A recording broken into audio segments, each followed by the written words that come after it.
विराज बैठ, प्रसन्न हो। जी अभी ठीक। हाँ, नहीं ठीक ही रहना चाहिए। हम आपको अपने प्रभु का विधान बताते हैं थोड़ा सा। जब प्रभु किसी पर कृपा करते हैं, ये वैभव मिलना कृपा नहीं है, ये पुण्य है।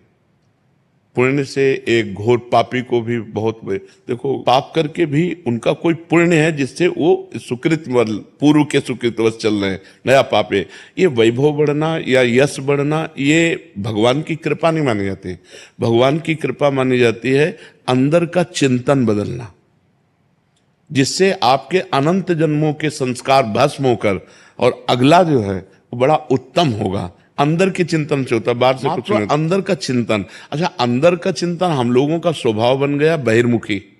बहिर्मुखी मतलब बाहर, बाहर यश कीर्ति लाभ विजय, इससे हमको सुख मिलता है। अंदर से कोई मतलब नहीं रखता कोई, कोई विरला ही अंदर से।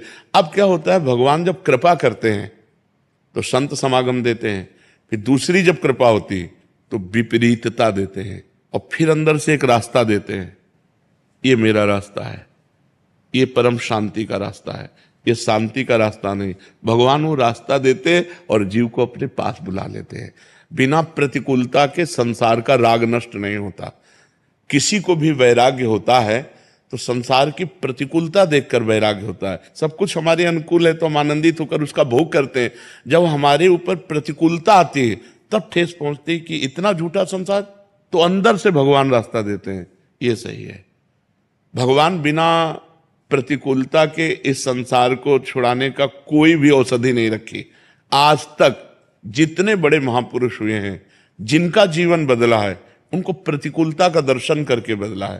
तो कभी प्रतिकूलता आए तो उस समय आनंदित हो कि मेरे ऊपर अब भगवान की कृपा हो रही है, कि मुझे सतमार्ग में चलने की प्रेरणा मिल रही है। अगर सतमार्ग छूटा हो, ये सब तो एक सेकंड के लिए आप विचार कीजिए। अब अपना सुधार कर लो, अपने जीवन को सत्य में ले आओ, तो अगला जो होगा वो बहुत जोर का होगा।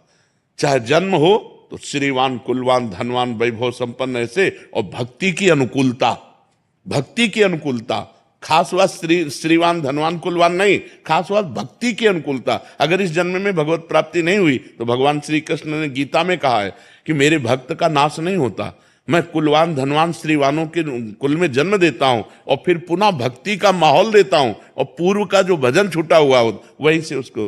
अब बिल्कुल ऐसे ही रहो जैसे रह रहे हो, बिल्कुल संसारिक बन करके रहो, लेकिन अंदर का चिंतन आपका बदल जाए।